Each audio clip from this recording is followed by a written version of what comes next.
do it, papi. You ready, my man? Called Big Papi. Big episodio Papi. es en español, Jarahad, bienvenido. Sí.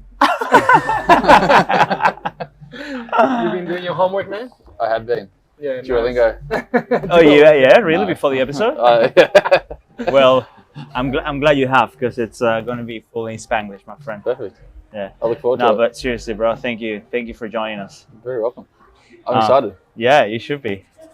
I like the fact that you wore your blazer for the occasion. I did. I'm always blending into this couch as well. Yeah, I for was- real, I was bro. wondering, It's gonna be am I hard to a see chameleon? you. Am I was just like a like a head, talking head, man. like a bobblehead talking. Can people see you there? Let's maybe move this out of the way so they can Ah, appreciate there we go. a little bit of there we are. Jarahad. We're here. Me and the chili oil. That's it. Bro, we don't do any intros in this Perfect. podcast because we believe in people, our guests, introducing themselves. Oh, So we okay. usually start with the hardest question, which is, who are you and what do you do for a living? How long have we got? short. Yeah. Name's Jarahad. Spelt very, very differently though, as you both would know. Yeah.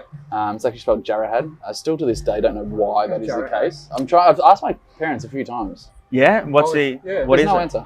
Really? Yeah, there's no answer. Are they drunk or Was- something? That's what I've got a feeling that might have been the case. They misspelled the name. Yeah, and just, they misspelt it, threw an Just extra roll with H, it. an extra A, and then that's it. It's Yeah, cool. It yeah. gives you something to talk about, I Sweet. guess.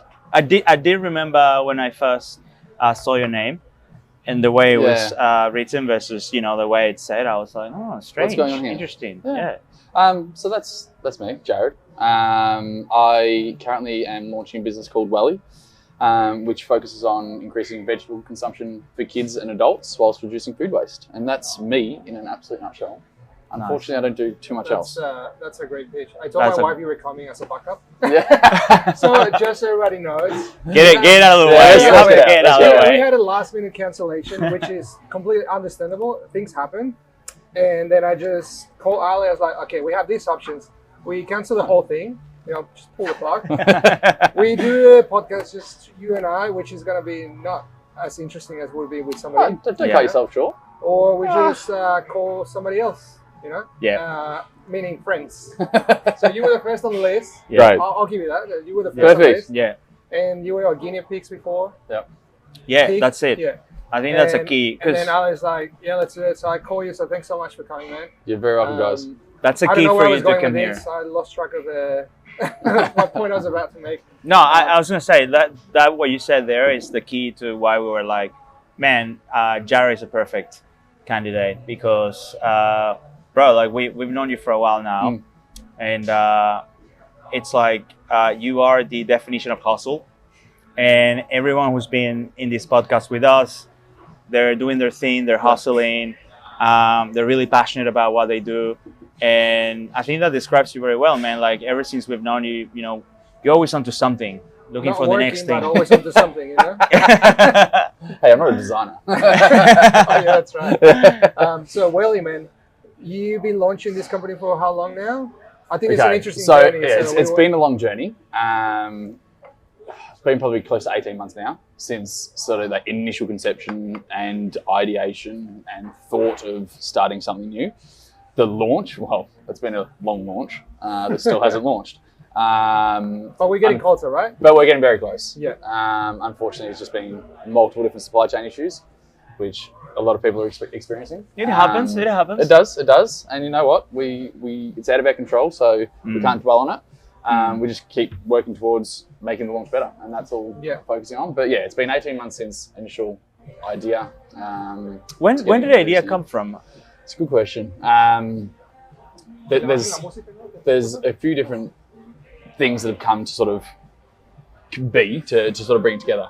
First one was I was at a crossroads with another business of mine and sort of realized that I wasn't overly passionate about the business anymore and where it was going. And I'm a big person on reflection. So at the start of, I think it was not this year, last year, did a big reflection piece, and it was sort of really understanding who was it that I want to have a positive impact on, and how did I want to impact them, and where did my skill set, my experience, my knowledge provide me with the ability to actually have an impact on that group. And that was sort of the first point. The second point was I kept waking up to an idea that I had 3-4 years ago that I'd wrote a one-page business plan for that stemmed from that business, which was in the reusable water bottle space, and basically combine those two together, and that's sort of where it came to be. It's funny, it's just because Welly, I'm very aware of your business at the moment, because we've been sitting next to each other for a little while now, and doing pro bono work for you as well. We'll see. I'm waiting for the invoice. Stock options. So no, but what's interesting is that you are focusing in kids. You know, like obviously you've evolved now, but you started with kids. Yep. And I mean, as far as I know, you don't have any kids. No. As far as you know, you don't have any kids. I was going to say touch wood, but that's not wood. But where I was going with this is that I don't see myself working in somewhere with people that I don't have any connection with. You know, so I wouldn't go out and then work with, you know, I don't know, just can't think of anything because I have kids. But how come you went for that? It's a good question. Coming back to that reflection piece is, I had to ask the hard question, like, who did I feel needed to have an impact made on them? And I do a lot of research into various categories, various industries, various products, and it just kept speaking true to me that it was kids. And we started, the inception of the idea started focusing on primary school age children, because in my mind there was this forgotten age group, especially in the product category that we're entering. And I've got nieces, I've want to have kids in the future as well. And then I've got a lot of friends as well that have children. And although I don't right now, it's like, how can I best set up for them? And it might sound naive, but how do I best set up or provide opportunity for them as well? So I was just sort of thinking about the future, and who did I believe was just someone that really did need someone to sort of go out of their way to start actually focusing on them. And it really interestingly, like, I had some, as the concept built, and I had some really interesting conversations with people in the industry who's worked in FMCG for years and years at a very, very high level with very, very big brands. And every single one of them was like, firstly, food is really fucking hard. Secondly, kids are the hardest. Oh, really? Why is that? Because they're just so difficult as a market. Right. And again, might be naive, but I was like, well, I mean, these people aren't doing it to do anything. Well, that's impossible. true. That's very try again to eat a big exactly. So, and this consistent sort of this consistency of these high level individuals that have had so much experience saying that it's very, very difficult was almost like fuel to the fire. Why am I qualified to do it? I'm not. But I think my naivety actually allows me to explore it in a different way. You're completely you're not biased. Absolutely not. You're a blank canvas. And I'm not an expert. And so I think a lot of the time, people that aren't experts in certain fields have the ability to come up with better, or not necessarily better, but different ideas or alternatives that do have success. Yeah, I agree with that. And so that was just fuel to the fire. It was like, cool, these people are saying no, so clearly other people aren't really focusing on it. So how do there's just more room for me to focus on. I like that. And we've talking about this before, like you're always seeing opportunities in different markets. Like how many ideas do you normally get like for a business? And which one, when do you go, actually, this is worth pursuing? Yeah, it's a good question. And I'll be honest, since Welly, it's been far more limited. Like I used to have a practice. Every single day, I would come up with a new idea, whether it was the most ludicrous idea, and it was part of my daily routine. Like a business idea? Yeah. So basically what I did, and I did this for over a year, as part of my morning routine was I have to come up with one idea, no matter how ludicrous it is, just an idea. And what was that for? Just for I think that your brain's a muscle. Okay. Right? It's training. It's an exercise. It's just an exercise to continue to come up with these ideas, because then when you need to come up with something, you're more conditioned to do so, and the ideas you come up with are better. Right. And so I did this on a daily basis, and then anything that sort of stuck longer than that next day, I would review, and if it stuck longer than that, then I'd do a one-page business plan. Is that where Welly came from? So Welly came from that exercise. Right. Oh, wow, nice. And so you done like 50, 100 ideas, and then Welly came up? Yeah, so plenty, heaps. And and then separate to that sort of practice, I think one of my skills is just identifying opportunity, and not necessarily that is like coming up with a solution to. Yeah. And it's all it is just being curious. That's literally all it is. I think my biggest thing is curiosity is the key to unlocking the world. Yeah. And I think if you remain curious to anything and everything and you question, that's what it is. Our opportunities are all around. They're everywhere. They're in everything. Yeah. It's just we need to question and ask the right questions to determine, okay, can something be done better? Does it need solving first and foremost? Can it be done better and how?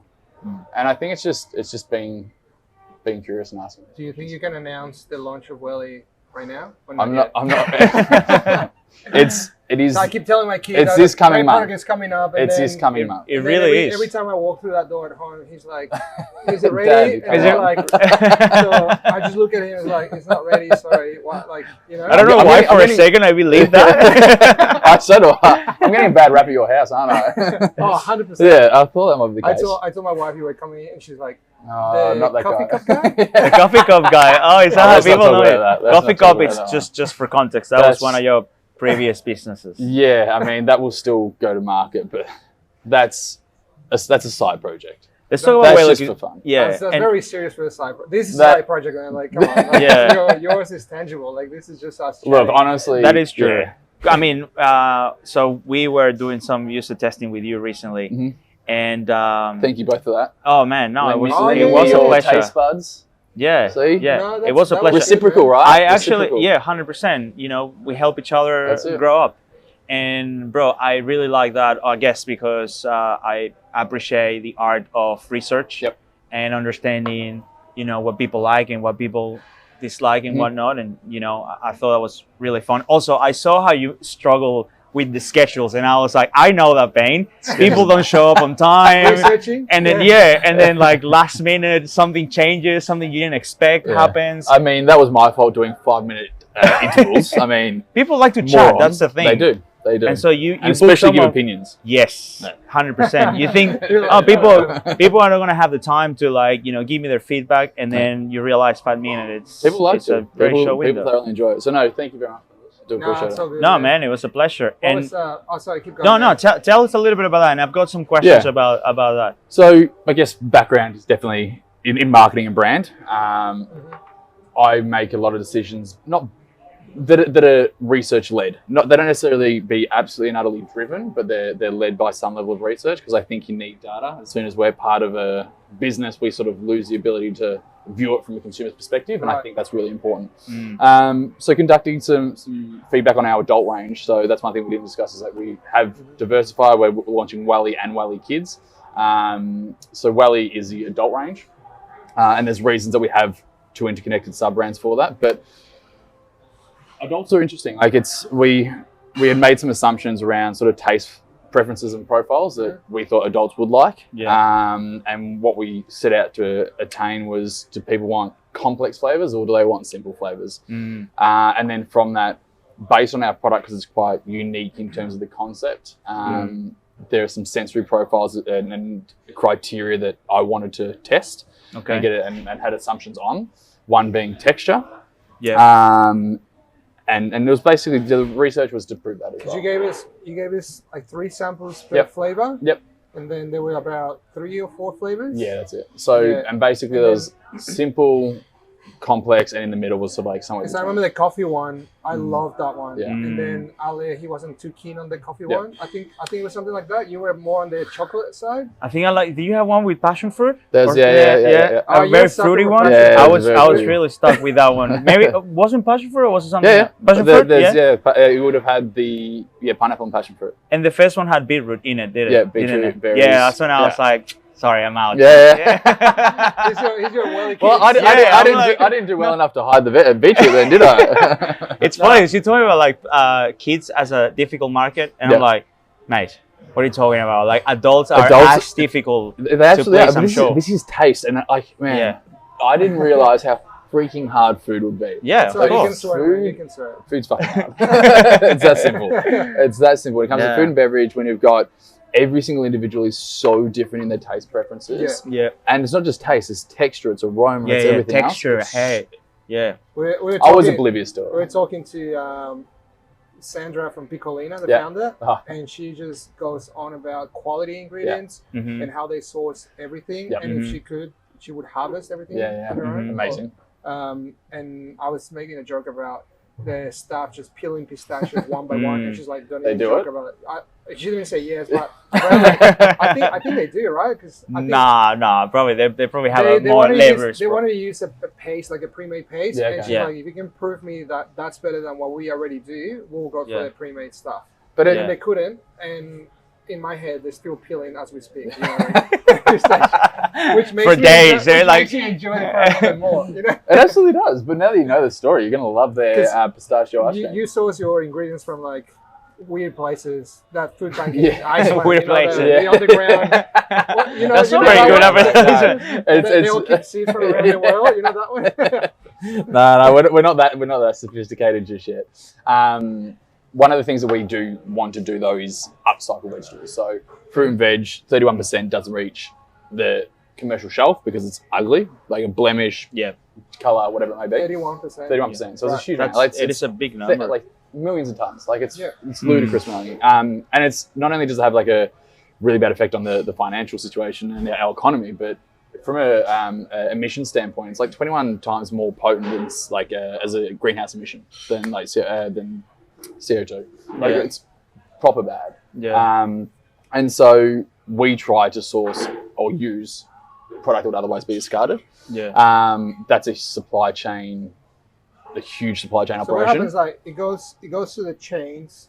Let's say, The big it doesn't even does it. supermarkets. So basically, but it gets knocked. 30% gets knocked back. 30% doesn't even it doesn't And that's get when to you pay. catch it, So or you're like, essentially, We'll exactly. take that Wow. Yeah, strawberry. and so that's our aim is to just use completely. We're probably at around 10 to 15% of upcycled produce at the moment. But Okay. There's nothing wrong with it, right? It's just No, it's not- just nutritionally perfect. It's just not pretty. It's just not pretty. Pretty That's for a literally all shelf. It is. That's all it is. And Right. because Still blows my mind as till this consumer, day. like That's the consumer thing. standards, like Yeah, we eat with our eyes first, and Yeah. unfortunately, if it's got a little Yeah. mark a on it, Netflix documentary oh, about 100%. Yeah. The rest of it, Yeah. there definitely will be. And if not, we can create one. that. The Welly yeah. We're talking about this is a documentary. Yeah. So that's something that we do. So but the quality is still Yeah. really Good. fun. Yeah. So like again, we're not fully there yet in terms of that operation, but the intention is to be either like sort of high 90% just upcycled goods. Yeah. But I need a lot more stuff and Is a lot more money that, for is that that. one of the biggest challenges you have? Like Sure. to source Yeah. the produce Yeah. and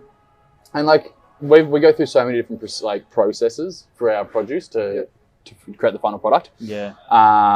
So it's like, frankly, it's just a big process. That's all it is. And when you've got such small resources, being such an early stage startup, Yeah. it's really, really difficult. But I think you need to have the ambition to achieve or attain something and Yeah. sort of work back from that, Yeah. which is what we're doing. Actually, it's funny. We've been talking about Welly for so long now, and like someone's listening to this or watching it, like, what is it? What's the product? Like, what is It's it? a good Yeah, what question. is the product? Hey, that's a really good question. it's like pulling their Yeah. heads, right? Yeah, they're like, Really? yeah, they're like talking I about need veg. some of that. You've sold it to me. Yeah. Come on. Someone's figuring it out by now, but you know, because it is not the typical It's not. product No. like you find on the shelf when it comes to drinking vegetables. Yeah. So I'm going to start a little bit before what it is. So our biggest thing is there's extrinsic and intrinsic factors that minimize our want as kids, as adults, to eat or consume vegetables Yeah. and fruit. And so basically that forms our product strategy and all of our current and future products. But what my biggest thing is there's 4 key components. There's sustainability, there's increasing vegetable intake, there is convenience, and there is interactivity. Yeah. And those 4 is what we sort of build the product based around. Yep.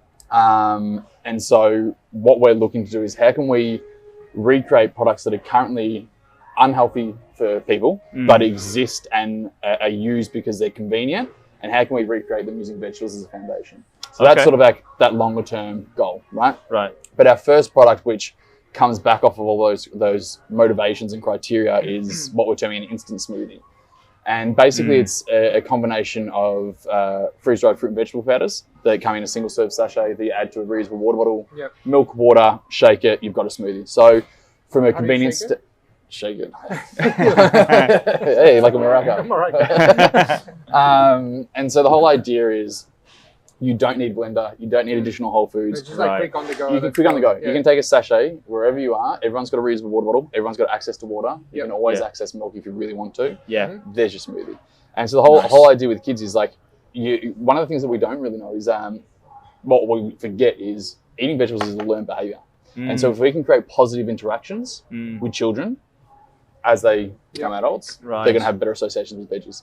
And so that's sort of one of the big things. But so that's the first product. That sort of sits in the snack. But where we are already looking is cereals, other products. I remember a little bit of this. That's interesting. That is cool. Yeah. So that's sort of next sort of where stage. it's headed. But let's just get this range to market first. So Get the taste. Let's get this far exactly. right. Yeah, absolutely. That's incredible. The other thing that remember we talked about this after we did that user testing. One of the things you were asking about was the packaging. Yeah.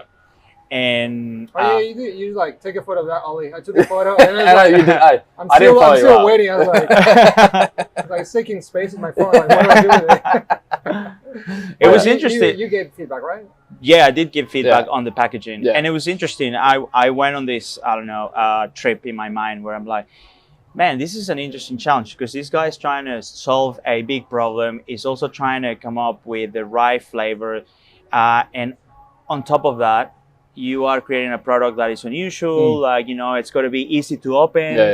It's got to be on the shelf. Yeah, like we were joking about it. Like if the packaging is bad, then imagine tearing it apart and there's just dust everywhere. It's trust me. In our testing, I'm sure you know this. Yeah, it's wild.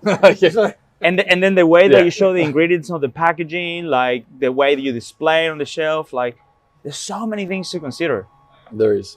Like, and it comes down to the consumer. If you can understand what the consumer needs to attain from your packaging, from your product, from everything, that makes it a lot easier. And that's why we do this research, essentially for those reasons. And that's why we seek advice from people like yourselves, and we speak to people. Did you ever think about like tablets? Effervescence? Yes. Yeah. So we did. Oh yeah. Unfortunately, it just doesn't work with our product because our product, we have fiber. So we actually, basically our product is just fruit and vegetables without water. Right. Yeah. So essentially that's our process. Like you basically just take the water out of whatever it is and then we ground it. Yeah. Essentially. It's very similar to dehydration. Yeah, right. But freeze drying is just a better product. Just put that there. Freeze drying is better. So we did look at that, but it just does not work. And we've got to add so many different fortified things and artificial ingredients in order to attain what we would need to get it. And we're very, very big on nothing artificial. It kind of defeats the purpose. It defeats the purpose. Yeah. It's like it just did not work for this product range. Doesn't say that it wouldn't for something else. Yeah. But we probably won't enter the beverage performance again. line. Yeah, exactly. By Jarahad. Yeah. Not Welly. Not Welly. That's good. That's good, man. And we talked about, I'm going to step away from Welly just for a minute, because you had a really good story when it comes to the water bottles. Not excited about that story. No, because I love this story, how you missed out on a big opportunity, but then what I love about it is that you just like left that in the past, and now you're like onto Welly. And do you want me to give you a hint? Yeah, fire. Yeah? I'm going to need something. I'm going to pull on the string. Yeah, the Prada thing, luxury market. Yeah. Remember? Yep, I do indeed. Yeah, so you told me a story like you were thinking about doing something, and then it didn't happen, and then you missed out on that. Yeah. What did you learn from? Well, give us context, and then what did you learn from that? Yeah, context.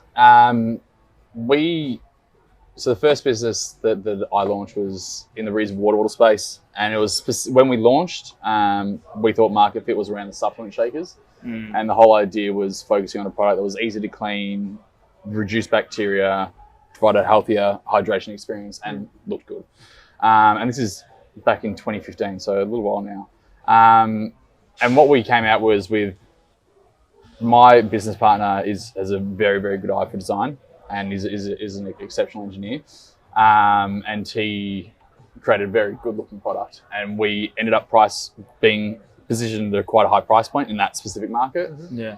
And we went well for some time, and we decided that we had established like this unique positioning in this like up market for water bottles, I guess, as personal accessories, and we had like this whole streetwear was really starting to sort of get a lot of wind. And so we did a big trip to New York and to Europe, and basically decided that's where we were going to go, and that we had already been in sort of the process for the last 9 to 12 months in developing a whole new range of glass water bottles and stainless steel water bottles that were, in my opinion, like they were beautiful. Like they were really, really good bottles. And we had some unreal feedback from fashion houses and whatever else, and then we got to Europe, and it was sort of like the cherry on top. It was like proving that this was the right way to go. We got to the UK, and Selfridges were just doing this big activation for Prada, and Prada had this $2.50 stainless steel Alibaba water bottle, Prada, €60. Wow. I'm like, what a slap from the face. but like it was like, that's perfect, because if we can be the bottle that actually differentiates them from the fucking Alibaba water bottle, that's all we need. Right? And so that was like Was cool. it literally just the logo on it? It was literally just an etched logo on a stainless steel. But I could order the bottle right now. And you knew it was an Alibaba bottle because you've done your research, so you knew that you could buy it wholesale for $2. Yeah, and then like that whole trip, like I saw like a few other brands that I follow in that space, that had also just like started releasing these water bottles. Yeah, right. And it's also this like momentum shift for like single-use plastics and everything else, and that's also encouraged it too. Anyway, and so like, this is perfect. Like, this is definitely the space that we need to go. Yeah.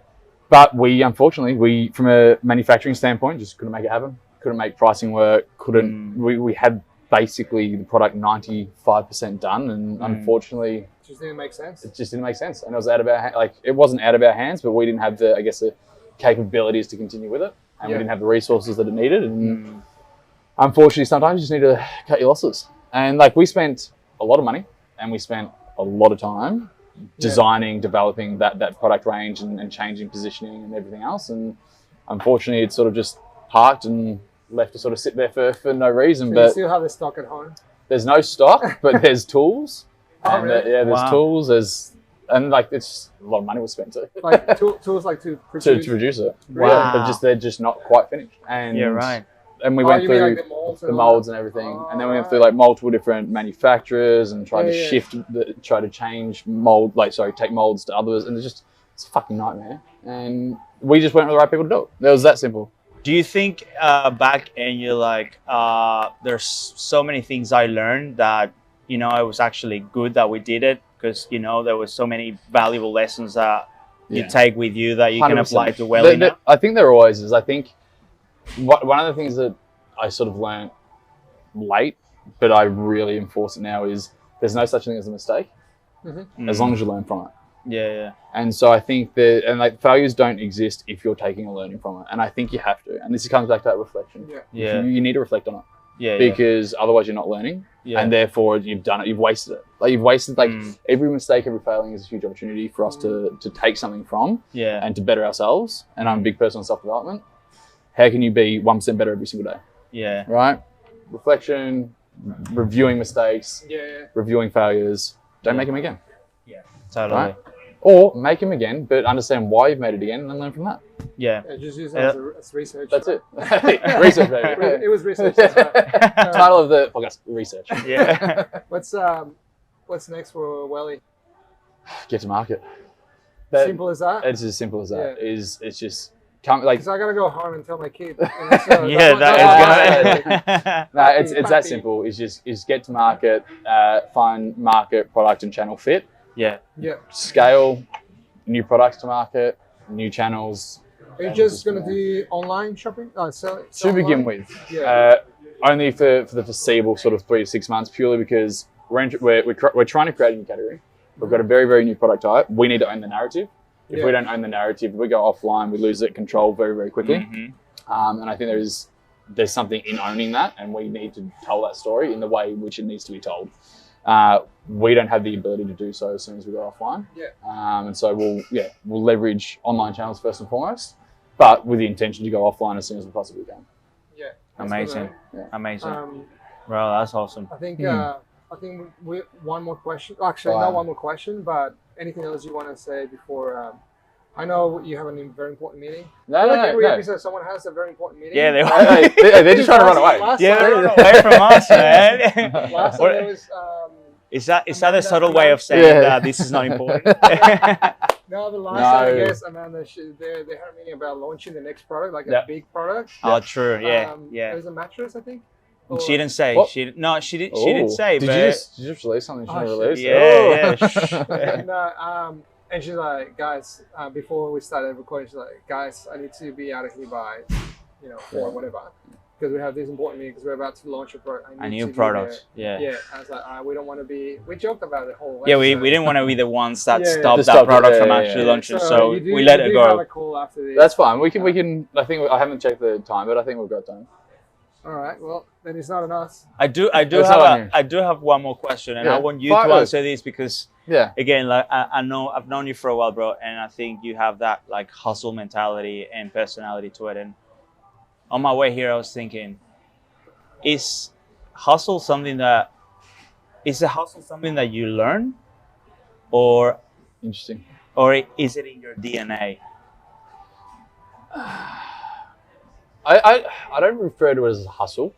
I look at it as I'm trying to achieve something, and like I've got a goal. I've got an ambitious goal, Yeah.